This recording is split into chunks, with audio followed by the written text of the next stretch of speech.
ಜಾನಕಿ ಟಿವಿಯ ಸುದ್ದಿವಾಹಿನಿಗೆ ಸ್ವಾಗತ. ನಾನು ನಿಮ್ಮ ಎಂ ಮಹಾದೇವಸ್ವಾಮಿ.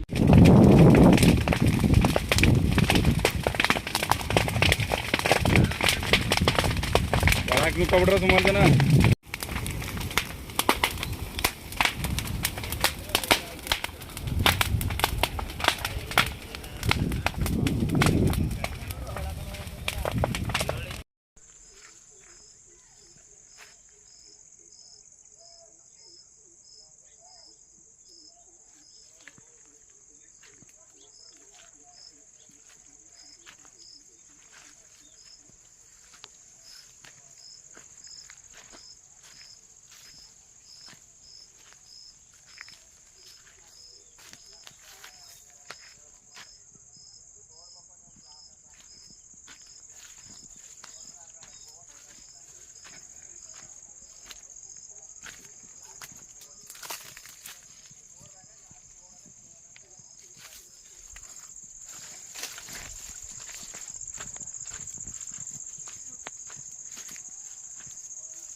ನೋಡ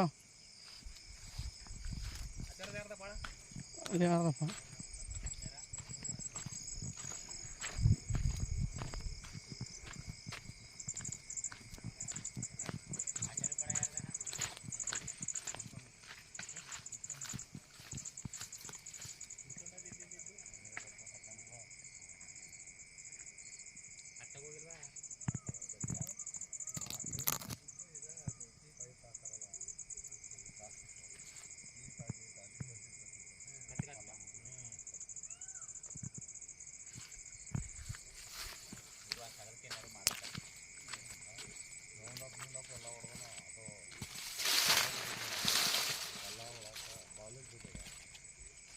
ಬಿದ್ದು ಹೊರಗಡೆ ಪುನಃ ಒಣಗದ ಕಟ್ಕೊಂಡದ ಗಾಳಿ ಕೊಟ್ಟು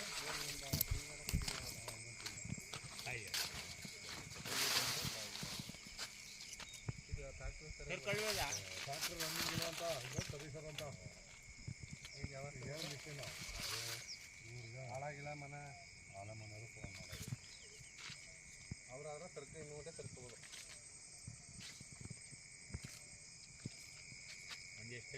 ಉರಿತಿರೋದ್ನು ನೋಡು ಎಲ್ಲಿದ್ದು ನನ್ನ ತಗೊಂಡ ಕಳಿಸ್ಕೊಡ್ಲ ಇದ್ದು ನೀವು ಬರೀ ಅದನ್ನೇ ಹಾಕ್ಬಿಟ್ರ ಅರ್ಧ ಕಳಿಸ್ಕೊಡ್ಲ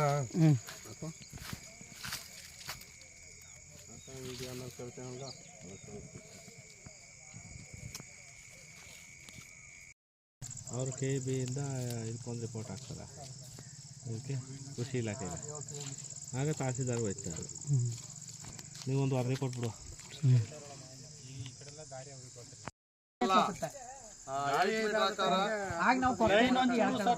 ಎಲ್ಲ ಬಿದ್ದೋಗಿತ್ತು ಕಬ್ಬು ಲೈನ್ ಮಾತ್ರ ಹಂಗೆ ಆಯ್ತು. ಇಲ್ಲಿ ಕಿಡಿ ಇದಾಗಿರೋದು ಇದು TC ಇಂದ ಇದಾಗಿ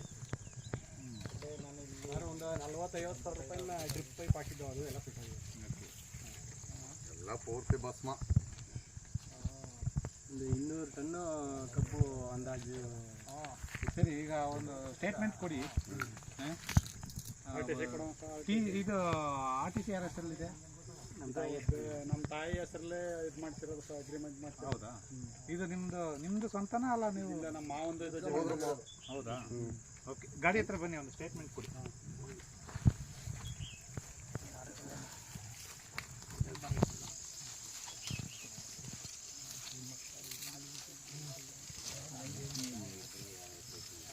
ನಾನೇ ತಿಂದ್ರೆ ಕೇಳಲ್ಲ ನೀವು, ಮನುಷ್ಯರು ತಿಂದ್ರ ಬಾರಿ ಅಂತ ಮಾಡ್ತಿದ್ದೀರಿ ನಾವು.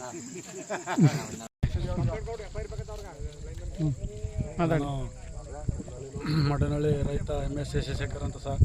ಈ ನಮ್ಮ ಕಬ್ಬಿನ ತೋಟ 2 ಎಕರೆಯಿಂದ 3 ಎಕರೆ ಕಬ್ಬಿನ ತೋಟ TC ಕಿಡಿ ಪ್ರಾಬ್ಲಮ್ ಆಗಿ TCಯಿಂದ ಕಿಡಿ ಬಿದ್ದು 3 ಎಕರೆ ಕಬ್ಬಿನ ತೋಟ ಬೆಂದೋಗಿದೆ. ನಾವು ಸಾಲ ಸೋಲ ಮಾಡಿ ಈ ಮಳೆಗಾಲದಲ್ಲಿ ನೀರಿಲ್ಲದೆ ಹಗಲು ಸಂದ ಅಂದೆ ಹಂದಿ ಕಾದು ಆನೆ ಕಾದು ಎಲ್ಲ ಬೆಳೆದಿದ್ನು. ಈ ಥರ ಕಿಡಿ ಬಿದ್ದು ಎಲ್ಲ ಬೆಂದೋಗಿ ಸುಮಾರು 7 8 ಲಕ್ಷ ಲಾಸ್ ಆಗಿದೆ. ಇದಕ್ಕೆ ದಯವಿಟ್ಟು ಸರ್ಕಾರದಿಂದ ಏನಾರ ಪರಿಹಾರ ಕೊಡಿಸ್ಬೇಕು ಅಂತ ತಮ್ಮಲ್ಲಿ ಕಳಕಳಿಯ ಮನವಿ ಮಾಡ್ಕೊತಾ ಇದ್ದೀವಿ.